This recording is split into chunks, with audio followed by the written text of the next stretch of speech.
Hi everybody, it's Abby from Abby Kirsten Collections. You're getting the picture of me at the top left corner there today because I didn't feel like putting on makeup and doing a face-to-face video. True story. So today I'm going over a craft room tour that you'll see in just a minute that I'm going to share with you after I did a 3-day craft room revolution renovation.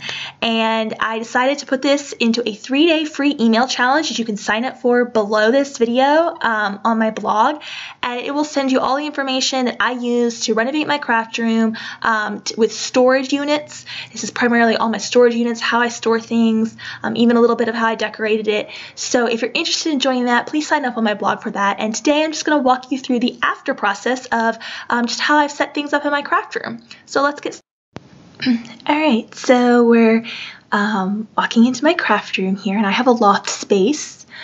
And over here on this first side, I have a kind of empty space where I can sit and film videos, like face-to-face videos. So I have a nice blank wall that I can have behind me, and I have my light ring there. And I also hung up some pretty curtains because I just kind of matched my personality when I was redoing my craft room, and I decorated some of my paper flower ball garland on my banister there. And then over here we have some paper storage units. I have this box unit here, which is actually empty right now, and then below it I have these drawers that slide out, or these containers that slide out and have stacks of paper by color in them, and these are really great. They store 12 by 12 or of course smaller paper like my 8.5 by 11 here, and so that helps keep me organized with some of my paper. And I have a ton of paper, so this is actually only one of 2 units that I have with paper.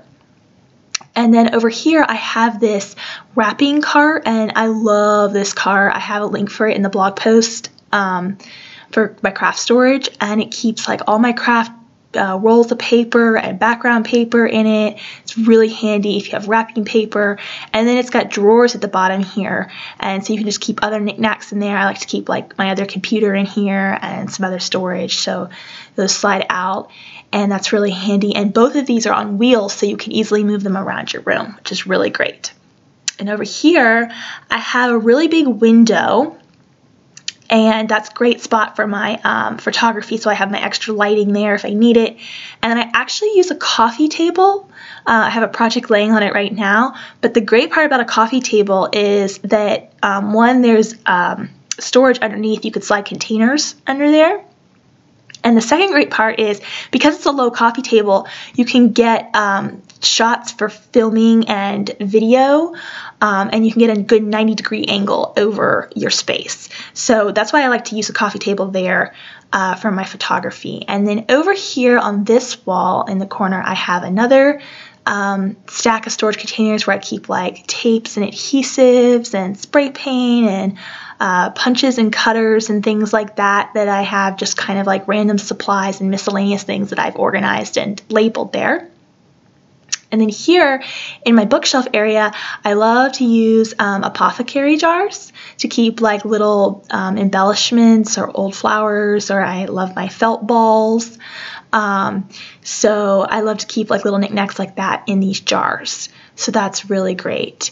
And then down here I just have some other stuff. I have some empty magazine holders right now that I normally keep paper in. And then I have, excuse me, a whole cabinet space where I'll keep other boxes. It's always handy to organize anything you have in smaller containers so it doesn't become just a cluttered mess when you're dealing with like a cabinet space like this. So I highly recommend getting some smaller containers to keep within cabinet spaces so you don't get disorganized.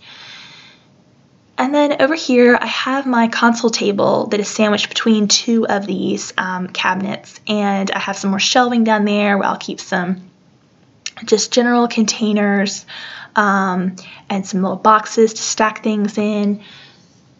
And I love these little like decorative books you can store things in, so those are really cute and great for storage. And then up on top I have my vision board, and I have some smaller jar containers. Here's actually, most of them are empty right now, but these are really handy for little things and little knickknacks and projects, so to stay organized with the little stuff. And then on my other side over here, I just have some more things like my books and some just little things that represent my personality and the color and things in my room. And another storage cabinet over here below, of which I'll use more of those clear containers or photo boxes. I love using decorative photo boxes to store like extra things and by category and stuff in these cabinets. It's really helpful. So we have that. And then I have just this whole, like you'll see this whole wall area here. It's a great storage, useful, resourceful storage area for me. I have a closet here, which I've used a curtain in front of instead of a door to save space. So I just have more projects in there that I've stored and organized.